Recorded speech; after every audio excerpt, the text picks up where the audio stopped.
Hello hello. రే ఆడేంట్రా ఎప్పుడు చూసినా ఫోన్లోనే మాట్లాడుతున్నాడు. ఎవరు? ఎన్ని రోజులు నీళ్ళ ఫోన్ లో మాట్లాడతావు? ఎప్పుడు కలుస్తావు చెప్పొచ్చు కదా. టైం వచ్చినప్పుడు చెప్తాలే.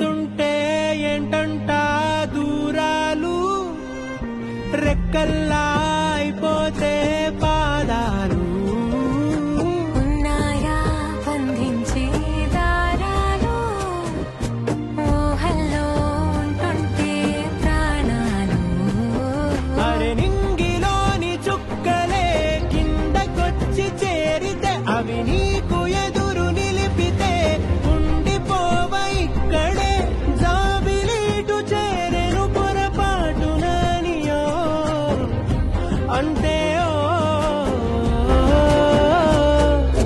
కథలెన్నో చెప్పారు కవితల్ని రాసా